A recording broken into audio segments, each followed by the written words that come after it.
Assalamualaikum warahmatullahi wabarakatuh. Perkenalkan, nama saya Amelia Ramadhani dari Prodi Manajemen Pendidikan Islam kelas D tahun 2022. Baiklah, di sini saya ingin mempresentasikan proposal penelitian yang berjudul Manajemen Peserta Didik dalam Meningkatkan Komunikasi Siswa di SD Negeri 10 Air Kumbang untuk memenuhi tugas UAS karya tulis ilmiah yang diampu oleh Ibu Nikentari Rizky MPD. Baiklah, pertama-tama di sini saya ingin menjelaskan tentang latar belakangnya, yaitu pendidikan dasar adalah landasan utama dalam membentuk karakter dan kemampuan siswa, termasuk keterampilan komunikasi yang sangat penting untuk mendukung keberhasilan akademik dan sosial mereka.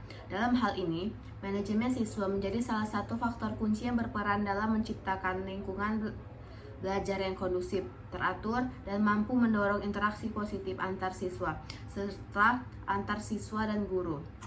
Baiklah, di sini saya ingin menjelaskan tentang bab satunya pendahuluan. Yang pertama ada A, latar belakang. Pendidikan dasar adalah landasan utama dalam membentuk karakter dan kemampuan siswa, termasuk keterampilan komunikasi yang sangat penting untuk mendukung keberhasilan akademik dan sosial mereka.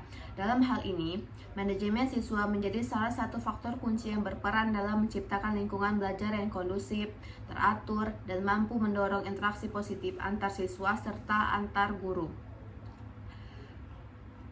Selanjutnya, bagian rumusan masalah, yaitu saya sebutkan 1. Bagaimana pelaksanaan manajemen peserta didik di SD Negeri 10 Air Kumbang.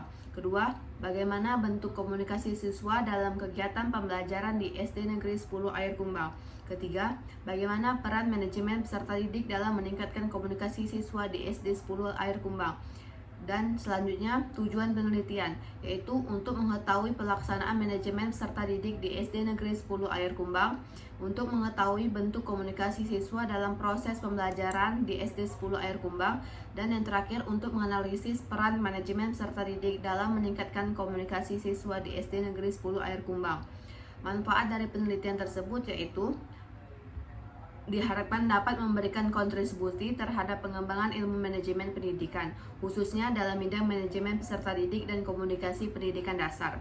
Hasil penelitian juga dapat dijadikan sebagai bahan acuan bagi penelitian sejenis di masa yang akan datang, yaitu sebagai 1. Manfaat praktis bagi kepala sekolah dan guru, kedua bagi siswa, 3. Bagi penelitian lain untuk menjadikan rujukan untuk penelitian lanjutan yang berkaitan dengan manajemen pendidikan di sekolah dasar. Selanjutnya, saya akan menjelaskan tentang bab 2, landasan teori, yaitu pertama, ada A, manajemen.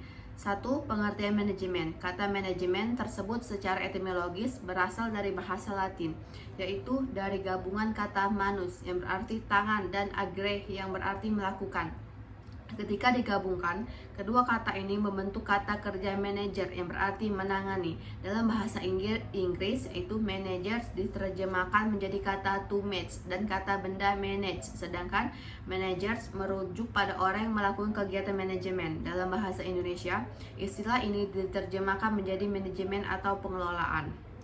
Sedangkan secara umum, manajemen dapat dipahami sebagai seni dalam ilmu dan perorganisasian yang mencakup penyusunan, perencanaan, pembangunan organisasi, pengaturan, serta pengendalian atau pengawasan.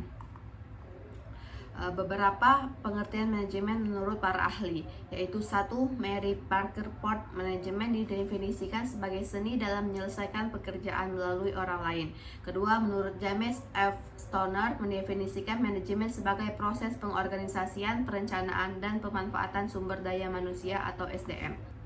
Peran manajemen. Peran manajemen itu ada yaitu peran interpersonal, peran informasional, dan peran pengambilan keputusan.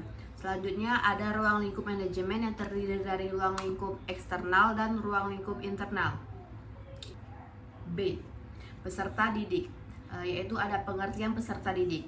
Secara sederhana, peserta didik dapat diartikan sebagai anak-anak yang belum mencapai kedewasaan dan memerlukan bimbingan dari orang lain untuk tumbuh menjadi individu yang dewasa, memiliki jiwa spiritual, serta aktif dan kreatif. Selanjutnya ada fungsi manajemen peserta didik.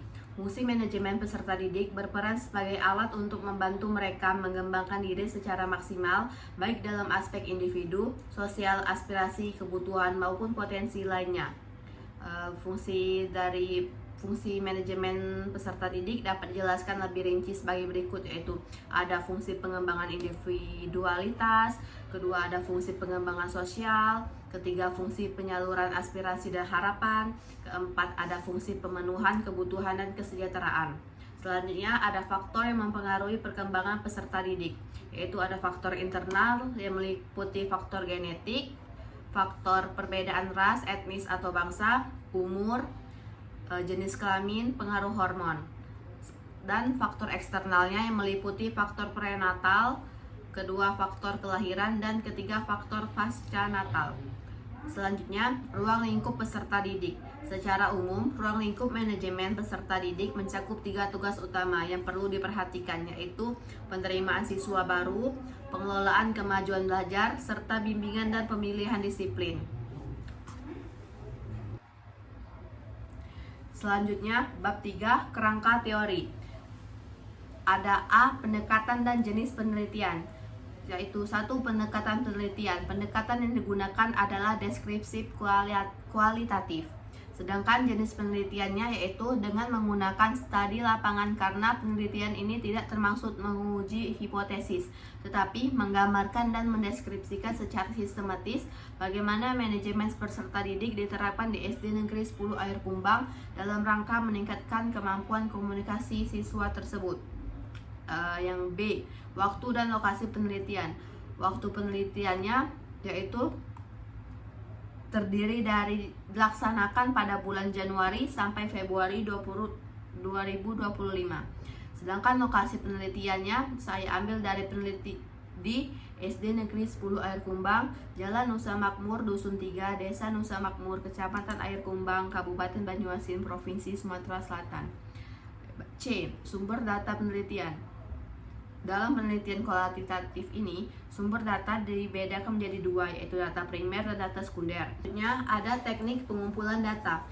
Teknik pengumpulan data yang digunakan dalam penelitian ini yaitu observasi. Observasi yaitu suatu proses yang kompleks yang tersusun dari berbagai proses biologis dan psikologis. 2 diantaranya yang terpenting adalah proses pengamatan dan ingatan. Kedua ada wawancara. Wawancara yaitu teknik pengumpulan data apabila penelitian ini melakukan studi pendahuluan untuk menemukan permasalahan yang harus diteliti, yaitu seperti wawancara dengan guru kelas, kedua dengan siswa, ketiga dengan orang tua. Baiklah, itulah penjelasan dari saya. Maaf apabila ada kesalahan kata atau kalimat yang saya sebutkan tadi. Saya akhiri, wabillahi taufiq walhidayah. Wassalamualaikum warahmatullahi wabarakatuh.